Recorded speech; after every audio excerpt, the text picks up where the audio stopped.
اذا لم تستحی فاصنع ما شئت، مرتد بن جاؤ پھر تم بھی، نعوذ باللہ، پھر تم بھی کافر بنو. وہ تو غیر مسلم ہے، ان کی طرف اسلام کا جو پہلا حکم متوجہ ہے وہ توحید کا حکم متوجہ ہے، کوئی جزوی حکم نہیں. غیر مسلم عیسائی کو یہ نہیں کہا جائے گا تو نے ظہر کی نماز کیوں نہیں پڑھی ہے. ہم کبھی سکھ سے یہ مطالبہ نہیں کرتے تو نے مغرب کی نماز کیوں نہیں پڑھی ہے. ہم کبھی کسی یہودی کو یہ نہیں کہتے اس رمضان میں تو نے روزے کیوں نہیں رکھے تھے. ہم کبھی کسی ہندو کو یہ نہیں کہتے تو نے پچھلے سال زکوٰۃ نہیں ادا کی تھی. یہ جزوی جزیات احکام کے غیر مسلم مکلف نہیں ہوتے.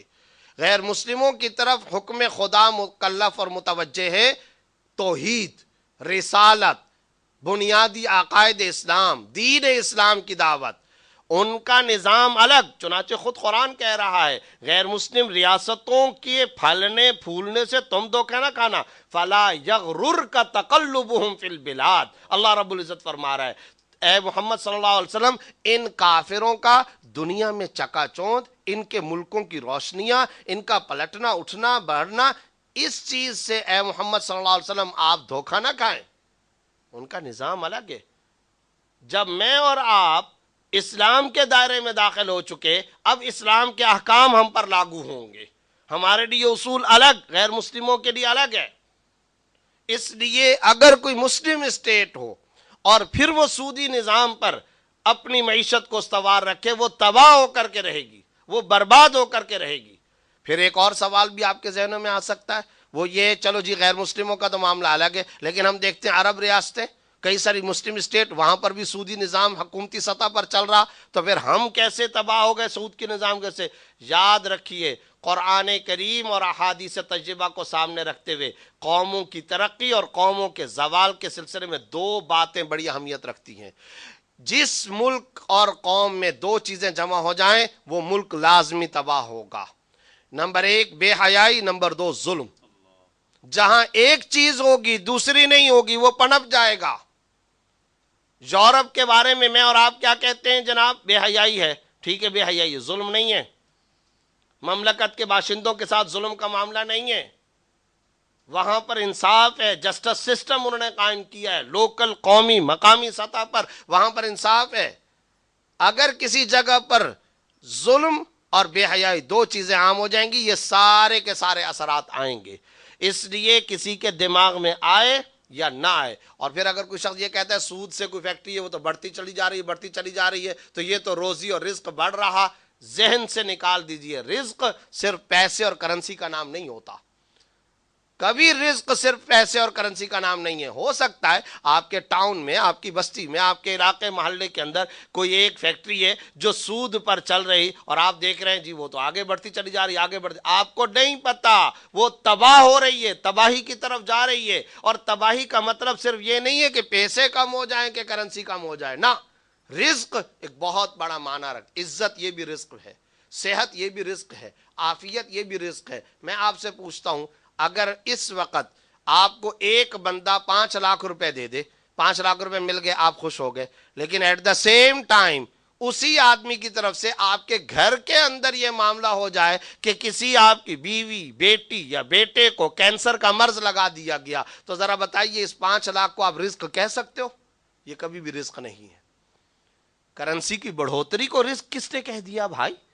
99 کا چکر، پیٹ سے سوچنے کی عادت، دماغ کے بجائے پیٹ سے سوچنے کی عادت، اور یہ سوچنا کہ یہ روپیہ بڑھ گیا صرف اور صرف اسی کو رزق کہا جائے، ہرگز نہیں.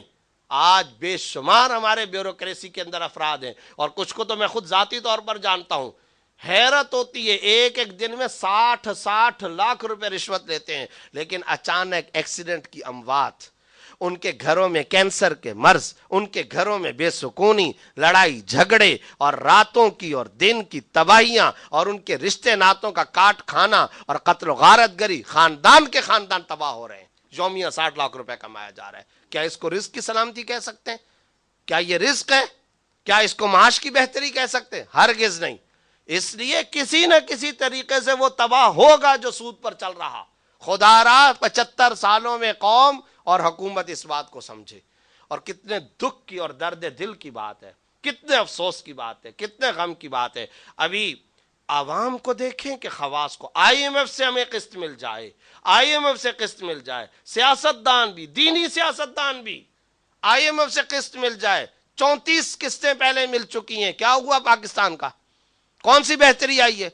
اور جو ابھی تازہ بجٹ پاس ہوا، ایک لفظ نہیں کہا گیا سود کے خلاف، پورے بجٹ میں ایک لفظ نہیں کہا ہے اسمبلی کے اندر، پارلیمنٹ کے اندر سود کے خلاف، ایک پالیسی کا ایک لفظ، ایک نقطہ نہیں پیش کیا گیا۔ ہاں، ہم سود کے خلاف معیشت کو استوار کرنے اور غیر سودی معیشت کو استوار کرنے کے لیے، سودی نظام کو ختم کرنے کے لیے سپریم کورٹ کے فیصلوں، اسلامی نظریاتی کونسل کے فیصلوں، عدالت کے فیصلوں، وفاقی شرعی عدالت کے فیصلوں پر اب یہ ہم بہتری یا پیش رفت کرنے جا رہے، ایک لفظ نہیں کہا گیا۔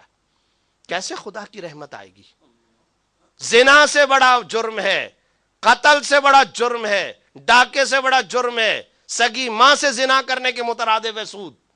ایک درہم، کسی مولوی مفتی کا فتویٰ نہیں، میرے یہ داڑھی منڈے حضرات یا سیکولر حضرات یا لبرل حضرات، خدا را کلمہ تو سب نے پڑھا ہے، نبی کی صحیح حدیث ہے۔ میرے سے آپ کو اختلاف ہو سکتا ہے، کسی اسکول آف تھاٹ سے اختلاف ہو سکتا ہے، کوئی مسلک سے اختلاف، یہ مسلک کی بات ہی نہیں ہے، یہ کسی مذہب مسلک کی بات ہی نہیں ہے، یہ دیوبندی بریلوی کا معاملہ ہی نہیں ہے، یہ کسی فرقے کا مسئلہ ہی نہیں ہے، یہ خدا کا قرآن جس کو سب مانتے ہیں، سب کے سب مانتے ہیں، نبی کی صحیح حدیثیں، علماء بیٹھے پوچھے صحیح مسلم کی حدیث ہے یہ۔ اور ذرا یہ بتائیے، جب آپ صلی اللہ علیہ وسلم صحیح مسلم کی ایک روایت میں فرمایا لعن اللہ آکل الربا موکل الربا وکاتبیہ وشاہدیہ، ایسا بجٹ بنانے والے جو سود کے نظام کو پروموٹ کر رہے ہوں، لکھت پڑھت کرنے والے، کھانے والے، کھلانے والے، اس پہ گواہ بنانے والے، اللہ کی لعنت ہو ان پر۔ ذرا بتائیے، جب اللہ تعالیٰ کی لعنت کر دی ہے تو اس بجٹ میں خدا کی رحمت آ سکتی ہے؟ اس گھرانے پر خدا کی رحمت آ سکتی ہے؟ کیوں نہیں 75 سالوں میں ہم اجتماعی توبہ کرتے؟ کیوں نہیں ہمارا پورے کا پورا سماج اس توبہ پر آتا؟ کیوں نہیں سیاسی جماعتوں کی پریورٹی میں یہ بات آتی؟ کیوں ہم اللہ کے سامنے استغفار نہیں کرتے؟ اتنا بڑا جرم، ایک لفظ خدا کی قسم اس بجٹ کے اندر تلاش ہم کرتے رہے، ہم تلاش کرتے رہے، پارلیمنٹ کی تقریروں کے اندر ہم تلاش کرتے رہ گئے، شاید یہاں کوئی بات، شاید یہاں کوئی بات، شاید یہاں کوئی بات، لیکن سود کے بارے میں ایک بات نہیں، بلکہ ساری کی ساری بات۔ اور اللہ بچائے، ہمیں تو کہا جاتا ہے ہم تنگ نظر ہیں، یہ علماء بیٹھے ہیں، ذرا ان سے پوچھیں، جب کوئی آدمی سودی قرضہ وصول کرے اور اس کے اوپر باقاعدہ ٹی وی پر آ کر کے وہ یہ کہ اللہ کا شکر ہے کہ ہم کو یہ قرضہ مل گیا، شرعی اعتبار سے اس کا حکم کیا ہوگا؟ ہم کوئی فتویٰ نہیں لگا رہے، میرا تو ویسے ہی مزاج ہی نہیں ہے کہ کسی کے بارے میں یہ فتوے لگانا، لیکن خالص اسلامی نقطہ نظر سے ایک سوال لکھیں محترم جناب مفتی صاحب السلام علیکم رحمۃ اللہ، ایک آدمی ہے یا ایک مجموعہ ہے یا ایک کمیونٹی ہے یا ایک ملک ہے، وہ ایک سودی قرضہ کسی سے لینا کوشش کرتے کرتے کرتے سال کی کوششوں کے بعد اس کو مل گیا، وہ کہتا ہے خدا کا شکر ہے کہ مجھے یہ قرضہ مل گیا۔ اس اعتبار سے شرعی طور پر اس کا حکم کیا رہ جاتا ہے؟ کیا اس کا حکم رہ جاتا ہے؟ کہاں ہم جا رہے ہیں؟ کس دلدل کے اندر جا رہے ہیں؟ کوئی ایک آیت ہے سود کے خلاف، اور یہ جو لفظ ہے یہ تو یاد کر لینا، یمحق اللہ الربا، عجیب و غریب آیت ہے۔ اللہ تعالیٰ یہ کہہ سکتے تھے میں اس پہ عذاب دوں گا، اللہ تعالیٰ یہ کہہ سکتے تھے اس پہ گناہ ملے گا، لیکن اللہ تعالیٰ کہہ رہے ہیں مٹاؤں گا، میں اس معیشت کو مٹا دوں گا، میں سود کو مٹاؤں گا۔ تو جس سود کے معاملے پر کوئی ادارہ اگر استوار ہو وہ پنپ جائے، نہیں ہو سکتا۔ اور اس کے ساتھ ساتھ میں ایک اور بڑی اہم بات بھی کہنا چاہتا ہوں، وہ یہ ہے جب کبھی سود کے خلاف یہ بات ہوتی ہے تو ہمارے جتنے نمازی ساتھی، جتنے افراد، ناظرین و سامعین، وہ سب اس کا مطلب یہ سمجھ رہے ہوتے ہیں کہ یہ جو مولوی صاحب بات کر رہے ہیں یہ حکومت کو متوجہ کر کے کہہ رہے ہیں، یہ تو حکومتوں کا کام ہے بینکوں سے سود۔ یہ پوری پاکستان کے بینکوں کے اندر جو سیونگ اکاؤنٹ کھلے ہوئے ہیں کنونشنل بینکوں کے اندر، ذرا مجھے بتائیے یہ کیا حکومتوں کے اکاؤنٹ ہیں سارے؟ یہ میری گلی محلے کے برادران اسلام کے اکاؤنٹ نہیں ہے؟ ہر گھر اس کے اندر ملوث ہے، ہر گھر اس میں ملوث ہے۔ جو سیونگ اکاؤنٹ کھول کر کے بیٹھا ہوا ہے وہ سودی نظام کو پروموٹ نہیں کر رہا، کھا رہا سود کو، کھلا رہا سود کو۔ اس کی بیوی، اس کے بچے جو راضی، وہ خود، وہ اللہ کے خلاف اس وقت میدان میں نکلے ہوئے اور تلوار اٹھائے ہوئے، اور وہ تلوار اٹھائے ہوئے اللہ اور اس کے رسول صلی اللہ علیہ وسلم کے خلاف۔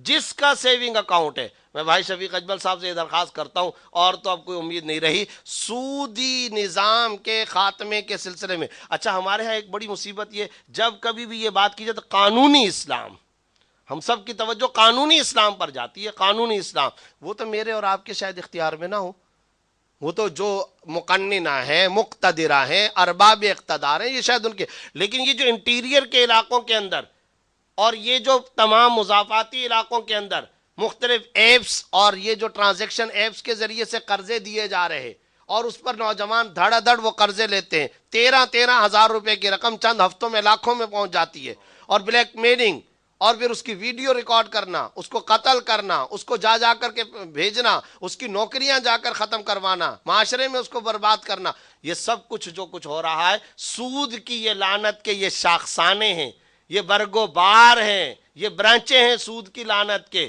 کیوں ہم اس کے خلاف کمپین نہیں چلاتے؟ سیونگ اکاؤنٹ کے خلاف کمپین کیوں نہیں چلائی جاتی؟ اس لیے درس قرآن کے ذریعے مستقل طور پر صرف اور صرف اسی ایک چیز کو لے کر اس کی سیریز چلانی چاہیے، صرف اس ایک چیز کو لے کر کے سیریز چلانی چاہیے. ٹائم کم ہے تو میں معیشت کی بہتری کے بنیادی اسباب میں سے پہلا سبب جس کو ذکر کرنا چاہ رہا تھا وہ یہ کہ ہمیں سود خوری سے بچنا ہے. اور اپنی خواتین سے درخواست کرتا ہوں، پوچھو شوہروں سے، تمہاری سیلری کا اکاؤنٹ سیونگ اکاؤنٹ تو نہیں، یا ہمارے گھر کا بینک اکاؤنٹ وہ سیونگ اکاؤنٹ تو نہیں ہے، اس میں ماہانہ بنیاد پر سود لگ کر آتا ہے. اس کے خاتمے کی کمپین چلائی جائے، اس کے خاتمے کی تحریک چلائی جائے. پورے سماج اور سوسائٹی کے اندر کروڑوں کی تعداد کے اندر سیونگ اکاؤنٹ ہے اور کنونشنل بینکوں کے اندر ہے. تو ایک یہ بہت بڑا جرم ہے جو سرکاری سطح پر بھی، حکومتی اور عوامی سطح پر، ہمارے سماج اور معاشرے کی سطح پر عام ہوا پڑا ہے، اور اس کی طرف کوئی توجہ نہیں. اور عجیب و غریب بات یہ ہے ہم اپنے اوپر تو کوئی ذمہ داری سمجھتے نہیں ہیں. سود کے خلاف جب کبھی کوئی مظاہرہ ہوگا نا تو ہمارے جتنے شرکاء روڈ پر نکل کر کے اس کے خلاف مظاہرہ کر رہے ہوں گے ان کے اپنے اکاؤنٹ بینکوں کے اندر سیونگ کھلے ہوئے ہوں گے. لیکن چونکہ وہ حکومت کے خلاف نعرے لگانا ہے نا، اس میں دلچسپی زیادہ ہے. وہ تالیاں پیٹنی ہے، نعرے لگانا ہے، وہ آسان کام ہے، وہ کرنے کے لیے ہم تیار ہیں. لیکن اپنے سماج، اپنی گلی، اپنے محلے کے اندر سے سود کا خاتمہ کریں، اس کے لیے ہم تیار نہیں. یہ جو معاشرتی سود، اور یہ تو عجیب بات یہ ہے، یہ جو آج کل ٹرانزیکشن اور ایپس کے اوپر جو سود کا معاملہ چل رہا ہے، یہ تو علماء بیٹھے ان سے پوچھیں، یہ تو عہد رسالت اور عہد رسالت سے پہلے والا مہاجنی سود ہے. یہ تو وہ والا سود ہے جو ہندو بیاج جس کو کہا کرتے تھے کہ ایک بندہ باقاعدہ کسی کے پاس جاتا تھا، میرا باپ مر گیا، اس کی لاش پڑی ہوئی ہے، اس کو کفن دفن کرنے کے لیے پیسے نہیں ہیں، تو آگے وہ بنیا کہا کرتا تھا بھئی میں تم کو پیسے کیوں دوں، تجھے اپنے والد کو دفنانا ہے، اس کے لیے کفن دفن کا تجھے پیسہ لینا ہے آخری رسومات کے لیے، ٹھیک ہے یہ میں نے تیرے کو 100 درہم دے دیا، یہ دیے، لیکن بتاؤ تم اس کے اوپر مجھے کتنا بیاج دو گے. وہ بینکوں والا رضامندی والا سود نہیں، وہ بھی 100% حرام ہے، اس میں اور اس میں کوئی فرق نہیں، حرام ہونے میں کوئی فرق نہیں. لیکن یہ تو وہ ظالمانہ مہاجنی سود ہے جو عہد رسالت سے پہلے مروج تھا، آج ہماری گلی کوچوں کے اندر عام ہو گیا ہے. معیشت کی کمزوری کی وجہ سے نوجوان دھڑا دھڑ اس کے اندر ملوث ہیں. اس کے خلاف باقاعدہ کمپین چلانے کی ضرورت ہے. ہماری معیشت کی بہتری کا پہلا بنیادی سبب یہ ہے کہ ہمیں سود خوری سے بچنا ہے، اس کے بغیر ہم اپنی معیشت کو درست نہیں کر سکتے. دوسرے نمبر پر ہمارے پورے سماج اور پوری سوسائٹی کے اندر جس چیز کا انتہائی ہر بندہ جس میں ملوث ہے وہ ہے اسراف اور فضول خرچی، سرکاری سطح پر بھی، عوامی سطح پر بھی. میں آپ سے سچ کہتا ہوں پورا ملک اس میں ملوث ہے، امیر بھی ملوث ہیں، غریب بھی ملوث ہیں. اور حیرت ہوتی ہے جب کبھی ہمارے سماج میں جو شادیاں ہوتی ہیں، ہمارے اپنے خاندانوں میں، آپ کے اسی علاقے میں، اسی ناظم آباد میں، اسی لیاقت آباد میں، اسی ڈیفنس کلفٹن میں، ان شادیوں میں صرف آپ ایک کام کیجئے، اوورسیز پاکستانی جب کبھی ان شادیوں کے اندر آتا ہے تو وہ حیران رہ جاتا ہے کہ یہ وہ پاکستان ہے جس پاکستان کے بارے میں ہم امریکہ میں بیٹھے ہوئے، ہم انگلینڈ کے اندر بیٹھے ہوئے، ہم اپنے اپنے غیر مسلم ملکوں کے اندر بیٹھے ہوئے اس پاکستان کے بارے میں سنتے رہتے ہیں کہ اس کی معیشت تباہ ہے، اس کی اکانومی کمزور، نعوذ باللہ یہ ڈیفالٹ کرنے جا رہا ہے، یہ تباہ ہو گیا، سودی قرضوں پر چلنے والا ملک. وہ تصور نہیں کر سکتے ہماری ان شادیوں کا. میں ابھی حال ہی میں مسقط عمان کے اندر سے کئی دفعہ وہاں گیا، وہاں کی کروڑوں پتی عرب کروڑوں پتی، خربوں پتی. کیا نظام ہے شادیوں کا؟ مسجد ہوتی ہے، تقریباً پورے ملک کے اندر، سلطنت عمان کے اندر اور بھی کئی عرب کنٹریز کے اندر مسجد ہوتی ہے، اس کے ساتھ ایک بہت بڑا ہال ہوتا ہے، ایک تہہ خانہ ہوتا ہے، ایک اوپر کا ہال. امیر ہو یا غریب وہاں جا کر کے نکاح ہوگا مسجد کے ساتھ ہی، مسجد کے ہال کے اندر. اس نکاح کے بعد وہیں پر کھانا ہوتا ہے، ایک ڈش مندی جس کو عربی کے اندر کہتے ہیں بریانی جیسے کہ ہم سمجھ رہے ہیں، کھانا چاول وہ ہوگا. کروڑوں پتی بھی کیوں نہ ہو، نہ اس کو کوئی عیب سمجھا جاتا ہے نہ کوئی برا بلا سمجھا جاتا ہے، سب کے لیے وہی ایک ڈش ہوگی. اگر کوئی بہت زیادہ پرتکلف انتظام کرنا چاہے گا تو چاولوں میں جو پہلے سے بوٹیاں اور گوشت ہے وہ تو موجود ہے، وہ ہر ایک تھال طبق کے اندر وہ اوپر سے کچھ تھوڑے سا اور بھی آ کر گوشت ڈال دے گا. نتھنگ، اس کے علاوہ کچھ نہیں ہے، اس کے علاوہ کوئی چیز نہیں ہے، کسی قسم کی کوئی چیز نہیں ہے. کروڑوں پتی افراد کی شادیوں کا میں آپ کو بتا رہا ہوں. یعنی ہمارے ہاں اس کا تصور نہیں ان لوگوں کی دولت کا، یہ ان لوگوں کی شادیوں کا تصور ہے. اور پرسوں میں نے یہاں کراچی میں ایک شادی اٹینڈ کی ہے جس کے ڈیکوریشن کا خرچہ 55 لاکھ روپے آیا ہے، صرف ڈیکوریشن کا خرچہ. اور یہ جو ہم بیٹھے ہوئے اس وقت استغفر اللہ کہہ رہے ہیں نا، ہم میں سے ہر ایک اس کے اندر ملوث ہے، ہر ایک ایسی شادیوں میں روزانہ جا رہا ہے. یہ ہمارے شادی ہالوں میں چلے جائیں اور ان کے کھانوں کے آئٹم دیکھیں، ایک ٹائم پر کھانے کے آئٹم کون کھا سکتا ہے، کتنا ضائع ہوتا ہے اور کس طرح سے ضائع ہوتا ہے. اور یہ کون سے ملک کے باشندے کر رہے ہیں جو ڈیفالٹ پہ کھڑا ہے. اور ہم پھر رونا روتے ہیں کہ جناب ہمارے ہاں ہم معیشت کی کمزوری، کچھ معیشت کی کمزوری نہیں ہے. ایک بہت بڑے ذمہ دار ساتھی، میں نے ان سے بات کی، ان کی بات، انہوں نے کہا کہ کہاں کس نے کہہ دیا معیشت کی کمی. میں ان سے کہتا رہا کہ کراچی کے مضافاتی ایریاز میں جائیے، وہاں پر اس وقت اللہ بچائے کہ کیا حالت چل رہی ہے. یعنی بے شمار جنسی بے راہ روی عام ہو گئی اور کیا کیا حالات نہیں چل رہے، اور لوگوں کے پاس کھانے کو کچھ نہیں، آٹا چینی پتی کے لیے ترس رہے. اور دوسری طرف انہوں نے اسی سماج کی دوسری تصویر دکھائی. جائیے باربیکیو ٹو نائٹ پر، اگر آپ کو آرام سے جا کر کے کوئی سیٹ مل سکے، جائیے آپ ان تمام کے تمام بڑے ہوٹلز کے اندر، وہاں آپ کو سیٹ نہیں ملے گی. شادیوں میں جائیے، تقریبات میں جائیے، اسراف اور فضول خرچی کی تصویر بنا ہوا ہے. یہ پورا معاشرہ مسرفانہ اخراجات کی تصویر بنا ہوا ہے. ہم نے اپنے ہاتھوں سے اپنے آپ کو تباہ کیا ہے. اچھا یہ تو یہاں پر معاملہ ہے. میں چونکہ کونسل آف اسلامک آئیڈیالوجی کا ممبر ہوں، اسلام آباد بہت زیادہ جاتا رہتا ہوں. آپ تصور نہیں کر سکتے جو ہمارے سرکاری سطح پر اور ہمارے پارلیمنٹیرین کی سطح پر اور ہمارے سیاستدانوں کی سطح پر اور جو سیاسی تقریبات کے اندر پروٹوکول کلچر کے نام پر جو مصرفانہ اخراجات ہیں، ہمارا آپ تصور نہیں کر سکتے.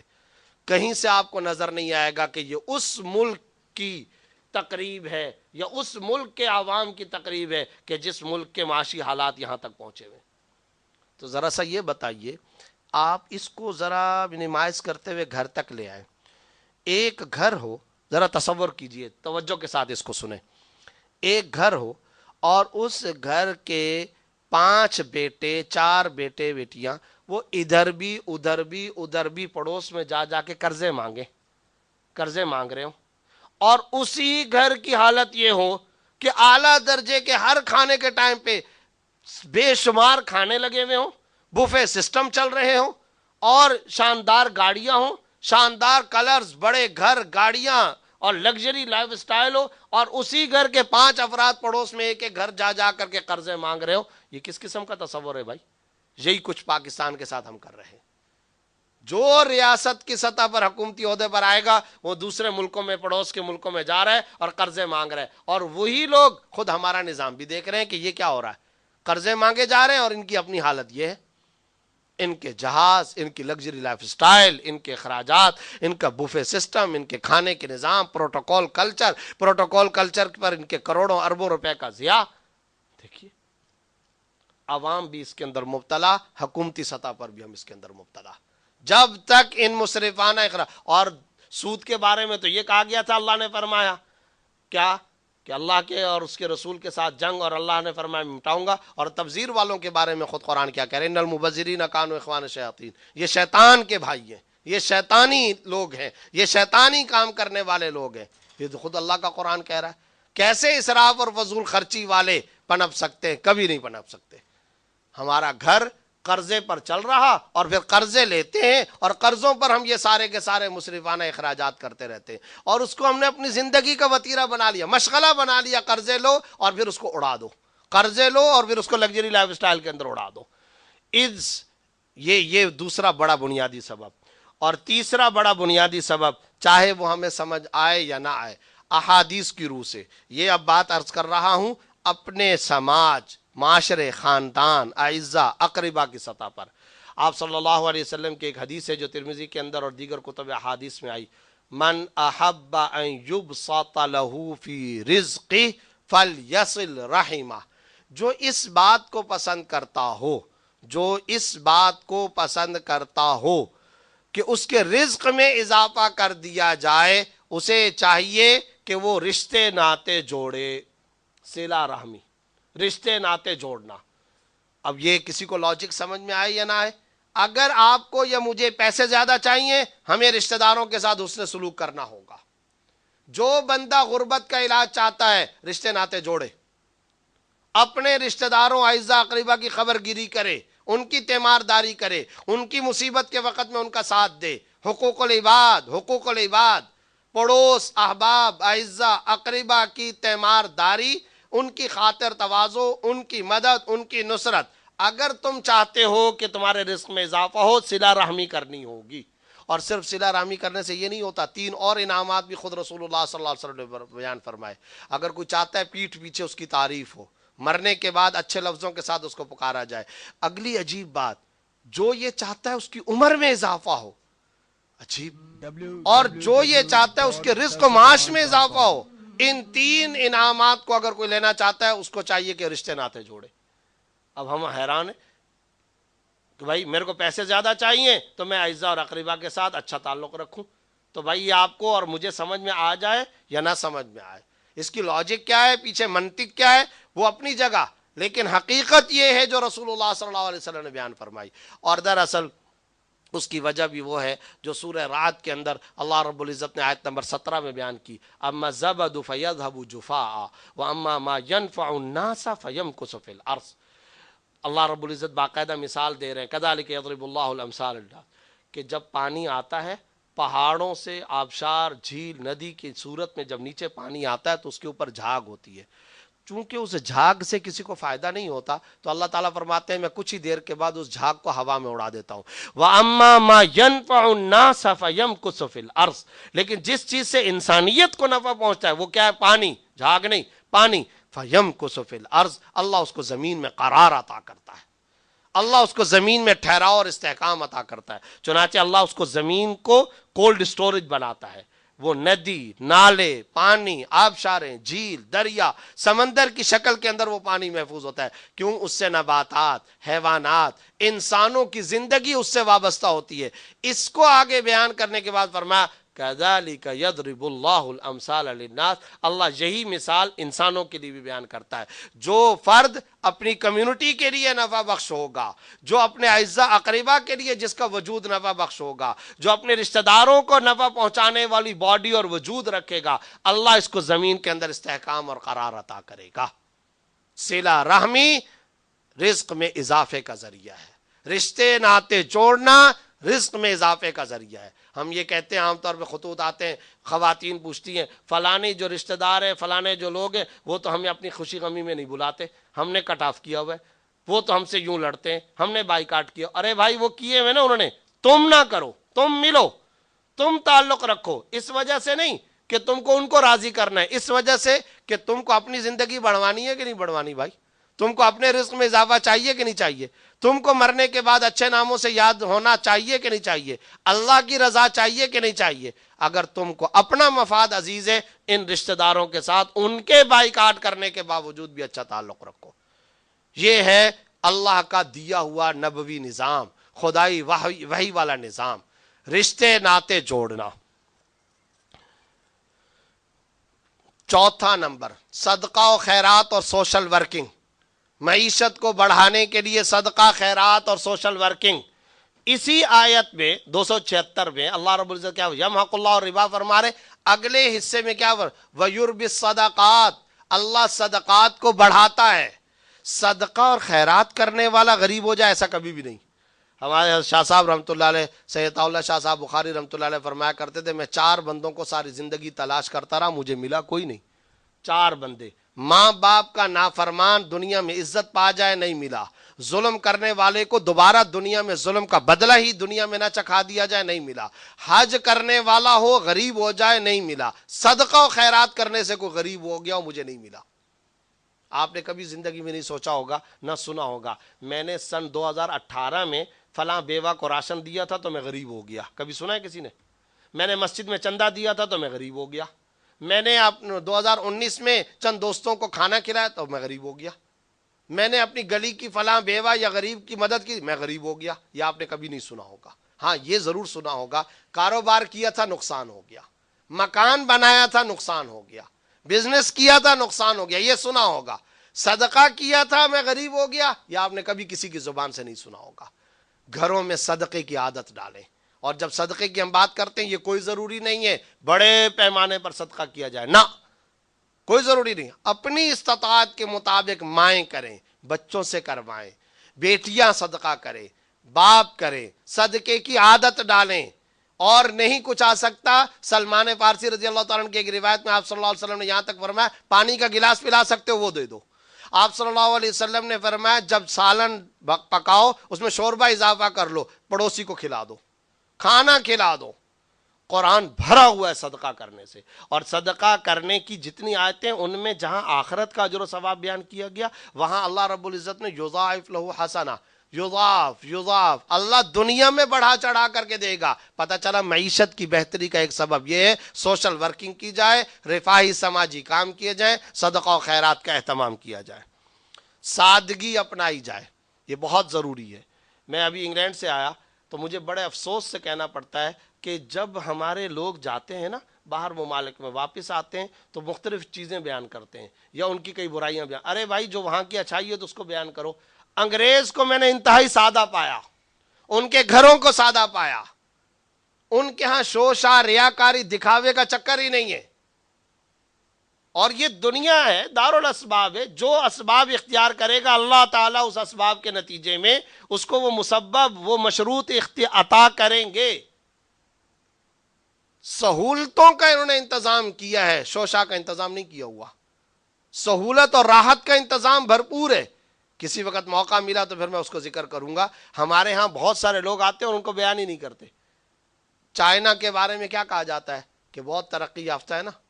چائنا میں سوشل میڈیا نہیں ہے، چائنا میں واٹس اپ نہیں ہے، چائنا کے اندر گوگل نہیں ہے، چائنا میں فیس بک نہیں ہے. یعنی ہانگ کانگ سے جا رہے ہو اگر آپ ٹرین پر، اور جیسے آپ چائنا کے بارڈر کراس کر کے آپ انٹر ہوں گے آپ کا موبائل بند ہو جائے گا. یعنی اس میں یہ سارا سوشل میڈیا نہیں، ان کے اپنا ایک فیس چیٹ ہے وغیرہ. ہمارے نوجوان تو تباہ و برباد ہو گئے سوشل میڈیا کے ہاتھوں. اور ہم سمجھتے ہیں یہ ترقی کی چیز ہے، تو چائنا تو ہم سے زیادہ ترقی والا ہے، ہم قرضے مانگتے پھر رہے. کبھی آ کر کے وہاں کے لوگ ہمیں یہ چیزیں نہیں بیان کرتے. میں تو حیران رہ گیا جو چیزیں وہاں جا کر کے دیکھی ان ممالک کے اندر. اس کو کسی وقت بیان کرنے کی ضرورت ہے کہ جو اچھی چیزیں ہیں وہ ہم بیان کریں، وہاں کی صفائی ستھرائی کو بیان کریں، وہاں پر کوئی کسی کے کام انٹرفیئر نہیں کرتا وہ بیان کریں، گھر ان کے چھوٹے چھوٹے مگر صاف ستھرے وہ ہم بیان کریں. ان چیزوں کو ہم بیان نہیں کرتے. سادگی کی پوری تحریک چلانی ہوگی. جب تک سادگی کی تحریک نہیں چلائیں گے ہم معیشت کو درست نہیں کر سکتے. یہ جو ایکسپورٹ امپورٹ ہے یہ اسلام کا مسئلہ ہے. ہمارے ہاں کیا صورتحال ہے؟ تاجروں کو خاص طور پر اس طرف، اور تاجر کیا ہر عام و خاص کو اس کی طرف بھرپور متوجہ ہونے کی ضرورت ہے. ہمیں بلا ضرورت امپورٹ پہ کٹ لگا کر ایکسپورٹ کو بڑھانا چاہیے، اور یہ اسلام کا تقاضا ہے. کیوں اسلام کا تقاضا؟ اب آپ کہیں گے کیسے؟ جو چیزیں ہم امپورٹ کر رہے ہیں وہ کون سی چیزیں ہیں؟ کتوں کی غذا. کیا پاکستان کے اندر ہمارے پاس کتوں کو کھلانے کے لیے کوئی چیز نہیں ہے؟ کاسمیٹکس کی اشیاء. اس کا نتیجہ کیا ہو رہا ہے؟ مسلمانوں کا، ملک کا، پاکستان کا ڈالر باہر جا رہا ہے اور وہاں سے ڈالر نہیں آ رہا. اور یہ ڈیفیسٹ کی صورتحال کیا ایکسپورٹ امپورٹ کی؟ کسی بھی تاجر، کسی بزنس مین سے پوچھئے. یعنی جب ہم یہاں سے چیزیں تیار کر کے باہر ممالک بھیجیں گے تو کیا ہوگا؟ وہاں سے ڈالر اندر آئے گا. ٹھیک ہے کہ نہیں؟ کیونکہ ہم نے چیزیں بیچی ہیں، وہ ڈالر میں ادائیگی کریں گے، بین الاقوامی تجارت میں ڈالر کے اندر ادائیگی، تو وہاں سے ڈالر یہاں آئے گا۔ اور اگر ہم نے یہ کام کیا، وہاں سے چیزیں منگوائیں، تو اس کے نتیجے میں یہاں کا ڈالر وہاں جائے گا۔ اور جو اس وقت ڈیویژن کی صورتحال، کمی کی صورتحال چل رہی ہے، وہ کیا؟ جو ڈالر ملک میں آ رہا ہے، فرض کریں وہ ہے 1 لاکھ، اور جو ڈالر ماہانہ بنیاد پر ملک سے جا رہا ہے وہ ہے 5 لاکھ، جس کی وجہ سے ہم اور زیادہ تباہی کی طرف چلتے چلے جا رہے ہیں۔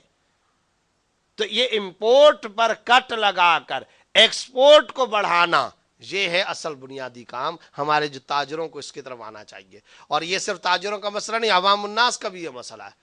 کیا ضرورت ہے کہ ہم ان لگژری گاڑیوں کو، یعنی آپ حیران ہوں گے، میں ابھی 2-3 ہفتے پہلے کی بات ہے، انگلینڈ سے آیا، انگلینڈ کی برطانیہ کا نام، اور ہم کیا سنتے آئے؟ برطانیہ برطانیہ، میں نے کبھی نہیں سنا کسی نے آ کر کے ہم کو یہ بات بتائی ہو۔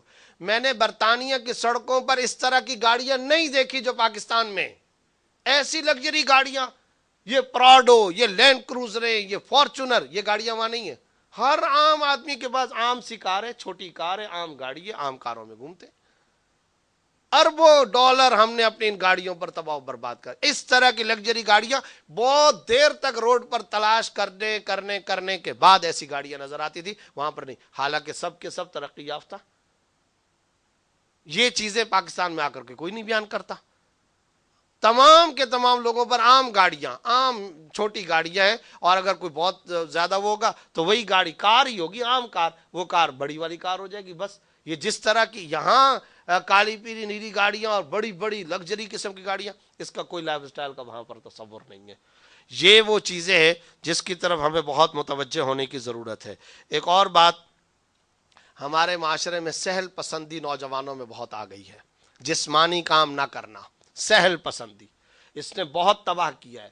چنانچہ گلیوں کے، اب ایک محلے سے نوجوان اٹھتے، عام ہو چکا ہے کراچی کے اندر ڈکیتی کا تصور۔ اب تو یعنی ہمارے بلدیہ میں میرے حج پہ جانے سے پہلے 1 مہینے میں 4 نوجوان قتل ہوئے، 3-4 گلیوں کے۔ اور کئی سارے لوگوں سے میں نے خود یہ سنا کہ یار ہم تو یہ دعا کرنے لگے کہ پروفیشنل ڈاکو کوئی ہمیں متھے لگے۔ باقاعدہ وہ یہ دعا کرنے لگے پروفیشنل ڈاکو۔ کیوں؟ اس کی وجہ یہ ہے کہ یہ جو عام گلیوں سے اٹھنے والے نوجوان پستول نکال کر کے جگہ جگہ ڈکیتیاں، ہر گلی میں ڈکیتیاں، یہ جو ڈکیتیاں ہو رہی ہیں یہ پروفیشنل نہیں ہے۔ نتیجہ یہ کہ اگلا ذرا سا مزاحمت کرتا ہے، یہ ڈرے ہوئے تو بہت ہوتے ہیں، تو اپنے خوف اور اپنے ڈر اور اپنے بچاؤ، اپنے بھاگنے کے لیے ڈائریکٹ سر میں گولی مارتے ہیں، اور اگلا بیچارہ مر جاتا ہے۔ اور جو پروفیشنل ڈاکو ہوتا ہے وہ کبھی ہوائی فائر کرتا ہے، یا زیادہ سے زیادہ وہ ٹانگوں کے اندر گولی مارے گا، وہ سر پہ گولی نہیں مارتا۔ یہ اب ہمارے ملک کے اندر، ہمارے شہر کے اندر حالات ہو چکے ہیں۔ اور وہ جو ڈاکو مارنے والے ہیں، میں